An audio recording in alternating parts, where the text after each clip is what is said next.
van a llegar a fin de mes, que sus pensiones realmente son muy bajas, que este tema entonces para el sistema político no resulta tan importante o tan prioritario como en realidad lo es para cada uno de ellos en sus vidas. Así que esperamos que a pesar de las diferencias podamos avanzar en la idea de legislar. Y por cierto, hemos estado trabajando para acoger muchas visiones que aquí se han puesto sobre la mesa y que nos tienen que llamar a todos a una reflexión del tipo de país que queremos construir. La reforma a las pensiones establece un aumento en el monto de las pensiones ahora para 1,5 millones de jubilados, que va a ser en primer lugar vía PGU a 250.000 pesos. Y por eso el ministro Marcel está liderando la iniciativa del cumplimiento tributario. En segundo lugar, porque este 1,5 millones de jubilados y a las generaciones de jubilados que vengan les va a subir una UF por cada 10 años cotizado con tope de 3 UF en función de los años que cotizaron. Y en tercer lugar, porque se va a terminar con una discriminación muy odiosa que se produce hacia las mujeres, quienes tienen la mitad de ellas una pensión de 38.000 pesos o menos, y que se produce, entre otras cosas, porque lo que es una buena noticia, que es vivir más, termina siendo un castigo para nosotras. Así que esperamos que el miércoles este proyecto continúe en la sala de la Cámara de Diputados y Diputadas avanzando. Hay consultas para la ministra Jara a propósito de los parlamentarios que ya han planteado algunos cuestionamientos a la votación en general de la reforma en sala. Por ejemplo, desde Demócratas son 6 votos que podrían ser claves para esta votación y que están puestos en duda en este minuto a propósito de que ellos dicen que no se les ha escuchado. Nosotros valoramos mucho el rol y la propuesta que desde el centro político se ha hecho al gobierno, tanto del Partido Demócrata como del Partido de la Gente y de la Democracia Cristiana, con quienes, si bien en algunos casos se declaran partidos de oposición, no han cerrado la puerta para poder continuar conversando sobre pensiones. Nosotros vamos a volver a reunirnos con todos los partidos, porque aquí hasta última hora, y en esto quiero ser bien precisa, hay que estar pendiente de todos los votos porque nosotros sabemos que esta es una votación de quórum. Eso significa que se requiere más de la mitad más uno de los presentes, sino que se requiere en realidad la mitad más uno de los elegidos. Por tanto, el rol que juegue cada parlamentario en esto es vital. Y los parlamentarios están para representar a la gente. Y la gente quiere que las pensiones suban. Hay consulta también sobre Nosotros el oficialismo. entendemos que para ser parte del gobierno y del oficialismo estamos, por cierto, todos en la misma idea.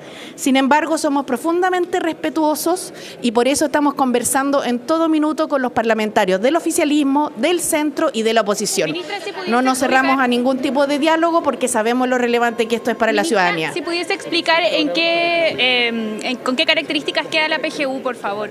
Ya. Bueno, como ustedes saben, uno de los temas principales ha sido poder subir la PGU a 250.000 pesos, pero además hacerla realmente universal. Y para eso, como ha señalado el ministro de Hacienda, el proyecto de ley tiene una letra bien grande, requiere recursos. Cuando se rechazó la reforma tributaria el año pasado y se rechazó la idea de legislar, lo que se produjo como efecto es que la PGU no se pudo subir. Ahora, para subirla a 250.000 pesos y hacerla realmente universal, se requieren esos recursos. Y por eso se va a presentar el proyecto de cumplimiento tributario. Las cosas van ligadas y las personas en la casa lo saben. Para subir o para tener un gasto permanente, se requiere tener un ingreso permanente. Siguen las consultas a la ministra de Trabajo a propósito de lo que ha manifestado el Partido Demócratas, también lo que comentábamos hace un momento. La mitad de la pregunta, pero si me permite contestarle algo de todas maneras, nosotros vamos a conversar con los parlamentarios.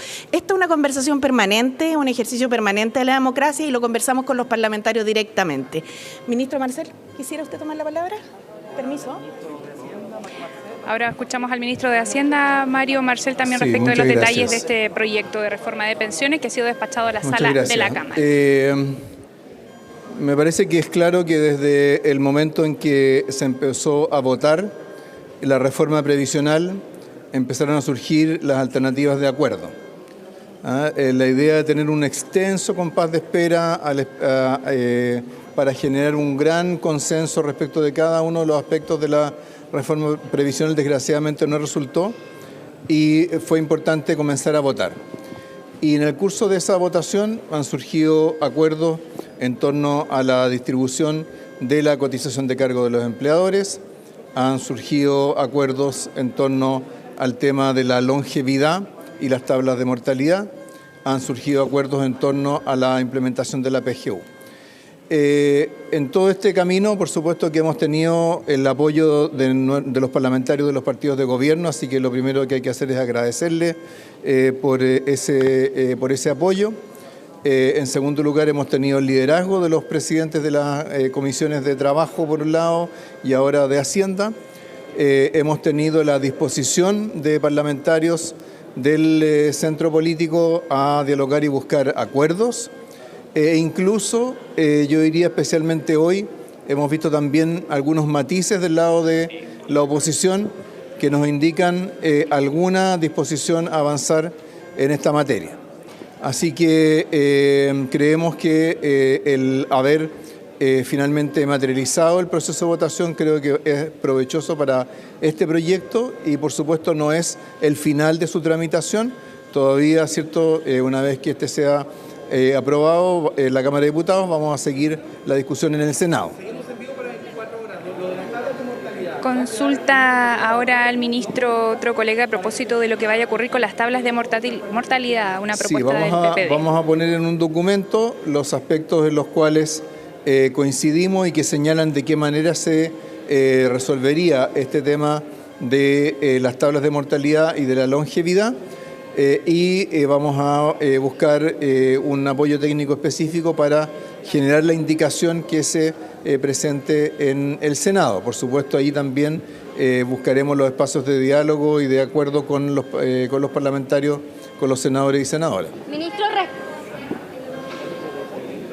continúan las consultas al ministro Mario Marcel a propósito de... En el caso de la PGU, el incremento de la PGU a 250.000 pesos se gatilla a partir de satisfacer una condición de suficiencia de ingresos para su financiamiento. Esa condición está puesta en una indicación que fue aprobada con apoyo de la oposición ahora en la Comisión de Hacienda y al mismo tiempo también contempla la posibilidad de que aun cuando no se logre exactamente el número que gatilla esa condición, si es que se estima que eso se va a cumplir dentro de los 12 meses siguientes, también se puede proceder al incremento del valor de la PGU. Con eso a lo que apuntamos es a darle certeza a que vamos a ver este aumento de la PGU dentro del horizonte idealmente incluso de este año. Para eso, ¿qué es lo que necesitamos? Necesitamos contar con el proyecto de cumplimiento de obligaciones tributarias, que es el que va a proporcionar el financiamiento. Ese proyecto se va a dar a conocer mañana a las 8:30 de la mañana. Por lo tanto, la discusión en la sala de la reforma previsional va a tener también ese elemento de referencia mañana. Teniendo ya las horas finales, ¿se podría decir de la tramitación? Ahí está entonces parte del detalle de cómo se podría financiar la PGU para que aumente a 250.000 pesos desde este mismo año, decía el ministro Marcel. Yo creo que lo importante ahora es tener claro qué es lo que estamos votando.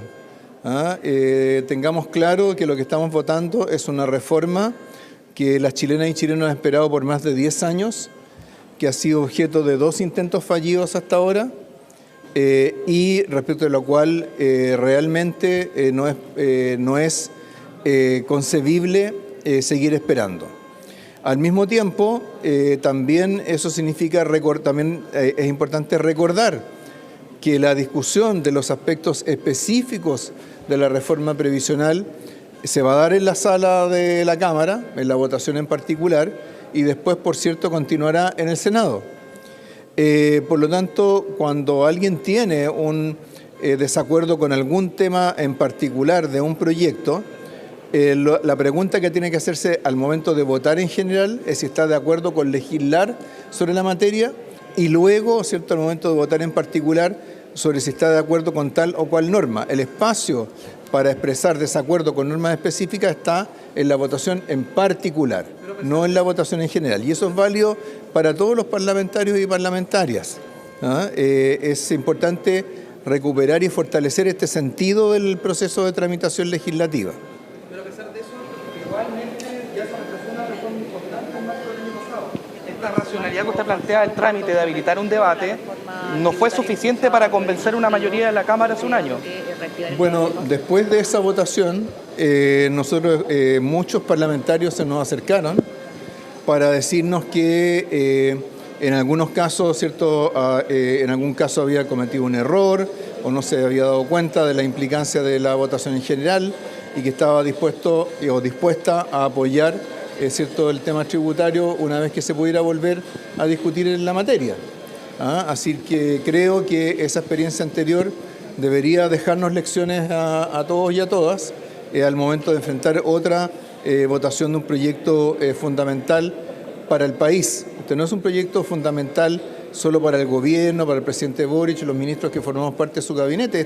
Este es un proyecto fundamental para el país.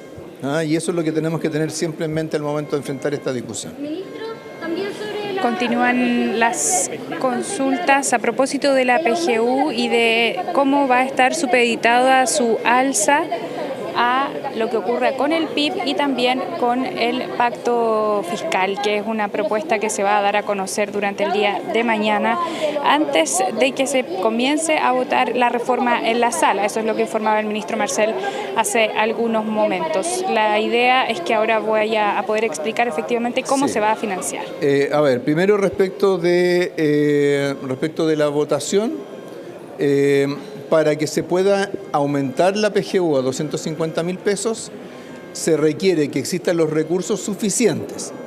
Para constatar que esos recursos suficientes existen, hay un indicador, pero además se le entrega al Ministerio de Hacienda la facultad de indicar que si acaso ese indicador se va a alcanzar durante el año siguiente, y eso permite, ¿cierto?, acelerar ese proceso. Pero por supuesto, para generar ese incremento de ingresos, se requiere que haya una iniciativa que lo materialice. Esa iniciativa es el proyecto de cumplimiento de obligaciones tributarias. Y ese proyecto, como decía, esa propuesta se va a presentar mañana. Vamos a tener varios meses para discutirla. Yo recordaba ahora en la comisión que en esta comisión de Hacienda el año pasado nos tomamos 2 meses para la votación de la parte de evasión y elusión en el proyecto de reforma tributaria. Así que espacio para avanzar con la urgencia del caso, para aprobar ese proyecto, ese espacio existe. Y además tenemos que tener claro cuáles son los valores o los fundamentos que están detrás. Esto lo que significa es que vamos a poder financiar el incremento de la PGU para 1,5 millones de jubilados y jubiladas, sobre la base de que quienes no están cumpliendo hoy día sus obligaciones tributarias efectivamente lo hagan. Si en esa ecuación hay alguien que no está de acuerdo, la verdad es que a mí me sorprendería. Creo que son principios en los cuales todos podemos estar de acuerdo, y si estamos de acuerdo, entonces tenemos que actuar en consecuencia. Pero ¿qué pasa con el PIB? Porque en la indicación que ingresaron el viernes hacía mención a que tenía que haber un incremento en el PIB para poder aumentar la PGU a 250.000 pesos a partir de diciembre del 2024. Entonces, por eso le pregunto. No es un incremento del PIB, es la relación entre ingresos permanentes o ingresos estructurales y el PIB. En la medida de que esa relación se incremente respecto a la situación actual y por lo tanto existan los recursos para financiar el incremento de la PGU, entonces se puede ir adelante. Muchas gracias. Ahí escuchábamos entonces al ministro Mario Marcel y a la ministra Jara, por cierto, también, que nos explicaban cómo sale finalmente desde la Comisión de Hacienda esta reforma de pensiones, que va a comenzar su discusión y votación durante estos días martes y miércoles en la sala de la Cámara de Diputadas y Diputados. ¿Están los votos? No están los votos por el momento todavía definidos, y por lo mismo entonces es que le preguntábamos qué va a pasar, por ejemplo, con demócratas, qué va a pasar con el centro, digamos, o centro derecha, parlamentarios que han manifestado que no están seguros de cómo van a votar, considerando que no se ha acogido parte de sus ideas. Pero sin duda parte de lo más relevante que ha surgido hoy es esta nueva información respecto de la PGU, que podría aumentar su su costo, digamos, a 250.000 pesos si es que se aprueban, por ejemplo, estas reformas que tienen que ver con el pacto fiscal.